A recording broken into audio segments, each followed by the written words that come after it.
బచ్చలకూరు Joseph alias ప్రశ్న రావణ్ని ఆంధ్రప్రదేశ్ పోలీసులు arrest చేశారు. ఇతను యూట్యూబర్గా ఈ మధ్యకాలంలో బాగానే పాపులర్ అయ్యాడు. ఈ అరెస్ట్ కారణం ఏంటంటే మొన్న జూన్ 28వ తేదీన ఏలూరులో జడా శ్రావణ్ కుమార్ అనే లాయర్, చాలా కాలంగా అతను పొలిటికల్ ఇష్యూస్ మీద మాట్లాడుతున్నాడు. గతంలో జగన్మోహన్ రెడ్డి గారికి వ్యతిరేకంగా మాట్లాడేవాడు, ఇప్పుడు ఈ కూటమి ప్రభుత్వానికి వ్యతిరేకంగా మాట్లాడుతున్నాడు. అతను ఏలూరులో ఒక మీటింగ్ పెట్టాడు. ఆ మీటింగ్లో ఈ జోసెఫ్ ఎలియాస్ ప్రశ్న రావణ్ అనే అతను పార్టిసిపేట్ చేసి మాట్లాడాడు. అతను మాట్లాడిన మాటలు defamatory, abusive, intimidating, inciting violence అని చెప్పి పోలీసులు అరెస్ట్ చేశారు. ఏలూరులో జరిగిన మీటింగు దళిత క్రైస్తవ సమర శంఖారావం పేరుతో జరిగింది. దీని ప్రధానమైన డిమాండ్ ఏంటంటే దళిత క్రైస్తవులకు కూడా రిజర్వేషన్లు వర్తింపజేయాలి అనేది. అది ప్రధాన ఉద్దేశం. కానీ మీటింగ్లో పార్టిసిపేట్ చేసిన వాళ్ళంతా కూటమి ప్రభుత్వాన్ని, ఆ కూటమి ప్రభుత్వంలో ఉండేటువంటి పెద్దల్ని విమర్శించడానికి, తిట్టడానికి, కించపరచడానికి వాడుకున్నారు. ఈ మధ్యకాలంలో ఇది పరిపాటు అయిందనుకోండి. ఆయా పార్టీలను అభిమానించేవాళ్ళు లేక వ్యతిరేకించేవాళ్ళు ఈ మధ్యకాలంలో ఇష్టారాజ్యంగా మాట్లాడడం అనేది స్వేచ్ఛ కింద పరిగణిస్తున్నారు. అందులో భాగంగానే ఇది కూడా జరిగింది. ఈ జోసెఫ్ అనే అతను మాట్లాడిన మాటలు విన్నాను నేను. అతను చంద్రబాబు నాయుడు, పవన్ కళ్యాణ్, అట్లాగే రాధా మనోహర్ దాస్ అని చెప్పి ఒక అతని మీద అయితే చాలా ఇష్టారాజ్యంగా దాదాపుగా బూతులు మాట్లాడేశాడు. చంద్రబాబు నాయుడు గారి మీద అంత తీవ్రమైన పదజాలం ఏమీ వాడలేదు. పవన్ కళ్యాణ్ మీద కూడా కొంత తీవ్రమైన భాషనే వాడాడు. ఈ మధ్యకాలంలో నీ సంగతి చూస్తా, నీ నార తీస్తా, ఇంకా కొన్ని బూతులు, ఇవన్నీ కూడా పబ్లిక్ వేదికల మీద నుంచి మాట్లాడడం సర్వసాధారణం అయిపోయింది. దీనిని రాజకీయ పార్టీలు కూడా వెనకుండి ప్రోత్సహిస్తున్నాయి. అది దాదాపు అన్ని పార్టీలు.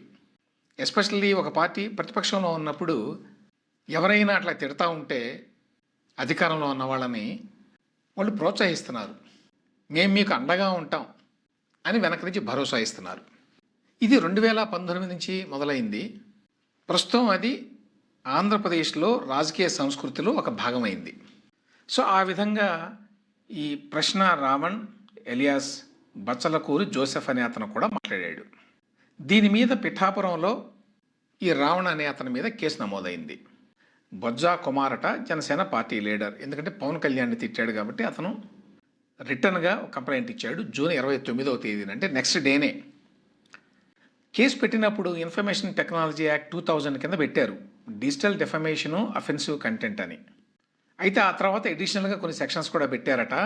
అదేంటి, ఇన్సైటింగ్ కమ్యూనల్ హేట్రెడ్ అంటే మత విద్వేషాలను రెచ్చగొట్టడం, ప్రమోటింగ్ ఎనిమిటీ బిట్వీన్ గ్రూప్స్, వివిధ వర్గాల మధ్య శత్రుత్వాన్ని పెంచటం, క్రిమినల్ ఇంటిమిడేషన్ అంటే బెదిరింపులకు పాల్పడడం, ఇవన్నీ అదనంగా చేర్చారు.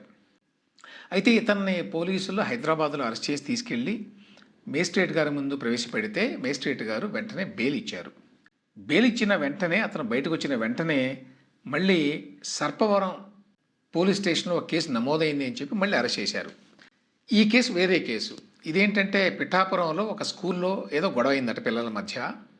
ఆ గొడవని కులాల మధ్య గొడవగా ఈ జోసెఫ్ ఎలియాస్ రావణ్ అనే అతను చిత్రీకరించాడు తన యూట్యూబ్ వీడియోల ద్వారా అని చెప్పి పెట్టారు ఆ కేసు. ఆ కేసులో కూడా తీసుకెళ్ళి మేజిస్ట్రేట్ గారి ముందు ప్రవేశపెడితే అర్ధరాత్రి వేళ అతనికి బెయిల్ ఇచ్చారు వెంటనే. బయటికి రాగానే మళ్ళీ 3వ కేసు మీద అతను అరెస్ట్ చేశారు. ఇది మచిలీపట్నంలో ఇనగూడూరు పోలీస్ స్టేషన్లో పెట్టారట ఈ కేసు. బహుశా అతన్ని ఇవాళ మేజిస్ట్రేట్ ముందు ప్రవేశపెడతారు. అక్కడ కూడా మళ్ళీ బెయిల్ వస్తుందేమో చూడాలి. ఈలోగా మరికొన్ని చోట్ల కూడా కేసులు నమోదైతే మళ్ళీ అరెస్ట్ చేసే అవకాశం కూడా ఉంది. అంటే క్లియర్గా ఏంటంటే ప్రభుత్వం ఈ బచ్చలకూరు జోసెఫ్ ఎలియాస్ ప్రశ్న రావణ్ అనే అతన్ని అరెస్ట్ చేయాలని చెప్పి నిర్ణయించుకుంది. ఎందుకంటే మల్టిపుల్ ఎఫ్ఐఆర్లు నమోదైనాయట చాలా జ్యూరిస్డిక్షన్స్లో. జనరల్గా ఏంటంటే ఇన్ఫర్మేషన్ యాక్ట్ కింద పెట్టేటువంటి కేసుల్లో బెయిల్ రావడం చాలా సులువు. అసలు చాలా కేసుల్లో అరెస్ట్ కూడా అవసరం లేదు, నోటీస్ ఇవ్వచ్చు ఈ కేసులో అని చెప్పి కోర్టు చాలాసార్లు చెప్పింది. అయినా కూడా పోలీసులు ఏం చేస్తారంటే జనరల్గా అరెస్ట్ చేసి ఇంకొంచెం కఠినమైన సెక్షన్లు ఏమున్నాయని చెప్పి వెతికి పెడతారు. ఇక అసలు అరెస్ట్ చేయడం కరెక్టా కాదా? ఇది ఒక పెద్ద చిక్కు ప్రశ్న ఈ మధ్యకాలంలో. నేను గతంలో ఒక వీడియోలో కూడా చెప్పాను. ఎవరైనా ప్రభుత్వాన్ని విమర్శిస్తే వాళ్ళని అరెస్ట్ చేయొచ్చా? అది భావ ప్రకటన స్వేచ్ఛని అణిచివేయడం కిందకి రాదా? మామూలుగా అయితే వస్తుంది. మామూలుగా అయితే ప్రభుత్వం అట్లా వాళ్ళని విమర్శించిన వాళ్ళని ఏదో ఒక పేరుతో అరెస్ట్ చేయడాన్ని ఖచ్చితంగా ఖండించాల్సిందే. వాళ్ళ మోటివ్ని అనుమానించాల్సిందే. అయితే ఈ మధ్యకాలంలో జరుగుతున్న పరిణామాలను కూడా మనం ఇగ్నోర్ చేయలేం. ఏంటి ఆ పరిణామాలు అంటే, సోషల్ మీడియా వచ్చిన తర్వాత, యూట్యూబ్ లాంటివి వచ్చిన తర్వాత చాలామంది తమ తమ అభిప్రాయాలను చెప్తున్నారు. ఒక రకంగా చెప్పాలి అంటే సమాజం చాలా డెమోక్రటైజ్ అయింది. ఎవరైనా ఎవరి మీదైనా మాట్లాడవచ్చు. మాట్లాడడానికి ఇవాళ వేదికలు ఉన్నాయి. అయితే సమస్య ఏమిటంటే ఆ వేదికలు దుర్వినియోగం కూడా అవుతున్నాయి అనేది కూడా వాస్తవం.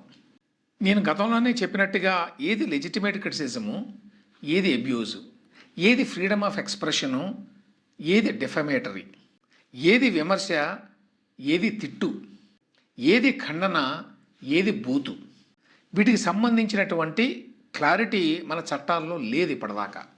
ఎందుకు లేదు అంటే ఇటువంటి పరిస్థితి గతంలో లేదు కాబట్టి. గతంలో మీడియా అంటే పత్రికలు, ఆ తర్వాత టీవీ ఛానళ్ళు వచ్చినాయి.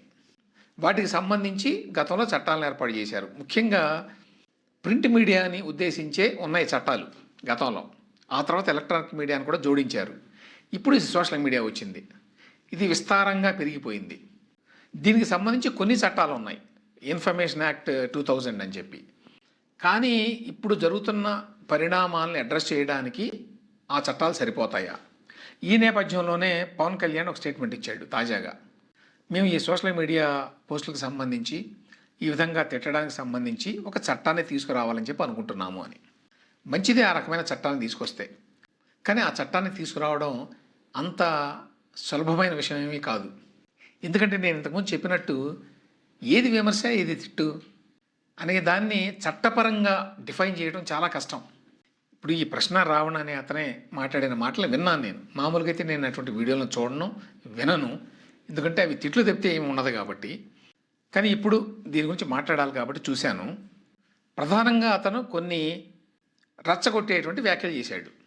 తర్వాత ఆ రాధా మనోహర్ దాస్ అనే అతని మీద అయితే లిటరల్గా బెదిరింపులకే పాల్పడ్డాడు. ఇందులో ఎవరు మంచి ఎవరు చెడు అనేది పక్కన పెడదాం. రాధా మనోహర్ దాస్ అనే అతను ఏం మాట్లాడతాడు, అది కరెక్టా కాదా, లేకపోతే ఈ రావణ అనే అతను ఏం మాట్లాడతాడు, అవి కరెక్టా కాదా అనేటువంటి చర్చ వేరు. ఆ చర్చలోకి వెళ్ళడం లేదు. ఈ సందర్భంలో ఈ జోసెఫ్ ఎలియాస్ రావణ్ అనే అతను ఆ రాధా మనోహర్ దాస్ అనే వ్యక్తిని ఉద్దేశించి ఎటువంటి పదాలను వాడాడు, ఎటువంటి భాషను వాడాడు, అది చట్టపరంగా డిఫమేటరీయేనా, చట్టపరంగా దాన్ని క్రిమినలైజ్ చేయొచ్చా, దాన్ని నేరంగా పరిగణించవచ్చా అనే దాని మీద ఇప్పటివరకు అయితే క్లారిటీ లేదు. దాన్ని డిఫైన్ చేయడం అంత ఈజీ విషయం కాదు. ఎందుకంటే ఎవరినైనా విమర్శించడానికి తగిన ప్రాతిపదిక ఉంటుంది, ఎస్పెషల్లీ ప్రభుత్వంలో ఉన్న వాళ్ళనైతే. రాధా మనోహర్ దాస్ అనే అతను ప్రైవేట్ వ్యక్తి అనుకోండి. కానీ మామూలుగా అయితే ప్రభుత్వాన్ని లేకపోతే ప్రభుత్వంలో ఉన్నటువంటి వ్యక్తుల్ని విమర్శించేటువంటి అధికారాన్ని మనకి రాజ్యాంగం ఇచ్చింది. అది భావ ప్రకటన స్వేచ్ఛ కిందకు వస్తుంది. అయితే ఆ భావ ప్రకటన స్వేచ్ఛకున్న పరిమితులు ఏంటి, ఏది తిట్టు, ఏది అవతల వ్యక్తిని ఉద్దేశపూర్వకంగా అవమానించటం, ఏది అవతల వ్యక్తిని కించపరచటం, ఈ అంశాలన్నింటినీ క్రోడీకరించి డిఫైన్ చేయటం అంత తేలికైన విషయం అని చెప్పి నేనైతే అనుకోవడం లేదు. బట్ ఆ దిశగా ఒక ప్రయత్నం చేయడం మాత్రం మంచిదే. లేకపోతే ఏమవుతుందంటే తిట్టేవాళ్ళు ఇష్టారాజ్యంగా తిడుతున్నారు, పోలీసులు కేసులు పెడుతున్నారు, కానీ ఆ కేసులు నిలబడవు. నాకు తెలిసిన మేరకి ఇప్పుడున్న చట్టాల ప్రకారం అయితే ఈ కేసుల్లో చాలా వరకు నిలబడే అవకాశం లేదు. అయితే భాషలో ఎన్నో పదాలు ఉంటాయి, ఎన్నో పదాలను పెట్టి తిట్టవచ్చు. ఏ పదాలని తిట్టుగా, బెదిరింపుగా, కించపరచటంగా, అవమానపరచటంగా చట్టం ట్రీట్ చేయాలి అనేది చాలా ట్రిక్కీ ఇష్యూ. అందుకోసం అని చెప్పి ఒక చట్టాన్ని తీసుకొచ్చే ప్రయత్నం అయితే మంచిది. కాకపోతే పవన్ కళ్యాణ్ కూడా చాలాసార్లు ఈ మధ్యకాలంలో కూడా మాట్లాడినప్పుడు కొన్ని అభ్యంతరకరమైన పదాలు వాడతాడు ఆయన కూడా. ఏదో ఎవరో నార తీస్తాను, మక్కలు ఎరగొడతాము, ఇట్లాంటివి. మరి అవి డిఫమేటరీ కిందకి రావా, అవి అభ్యంతరకర భాష కిందకి రావా? వాటిని కూడా వీళ్ళు ఈ ఏలూరు మీటింగ్లో కోట్ చేశారు. పవన్ కళ్యాణ్ ఎట్లా అన్నాడు కాబట్టి మేము ఎట్లా అంటున్నామని. కాబట్టి ముందు రాజకీయ నాయకులు, ముఖ్యంగా అధికారంలో ఉన్నవాళ్ళు, వాళ్ళు మాట్లాడుతున్న భాషని సంస్కరించుకోవాల్సిన అవసరం ఉంది. ఆ తర్వాత వేరే వాళ్ళ మీద కేసులు పెట్టచ్చు. ఓవరాల్గా ఏంటంటే ఈ మధ్యకాలంలో దేశంలో ఇన్ జనరల్, తెలుగు రాష్ట్రాల్లో మరీ ఎక్కువగా ఈ కన్ఫరంటేషనల్ పొలిటికల్ కల్చర్ ఎక్కువైపోయింది. ఒకప్పుడు రాజకీయపరమైన విమర్శలు ఉండేవి. ఇప్పుడు రాజకీయం పేరుతోటి, విమర్శ పేరుతోటి పచ్చి బూతులు వాడటం అనేది అందరికీ అలవాటైపోయింది. అందువల్ల ఖచ్చితంగా ఈ అంశాలని చట్టం కిందకి తీసుకురావాల్సిందే, ఎప్పటికైనా తప్పదు. విమర్శించిన వాళ్ళ మీద, తిట్టిన వాళ్ళ మీద కేసులు పెట్టడం కరెక్టా అంటే కరెక్ట్ అని చెప్పలేము. అలాగని అసలు అరెస్ట్ చేయకూడదు, కేసులు పెట్టకూడదు, ఎవరినైనా ఏమైనా అనొచ్చు అని చెప్పి కూడా అనలేము. అందువల్ల వీటికి సంబంధించి చట్టపరంగా కొన్ని మార్గదర్శకాలు ఉండటం మంచిదే.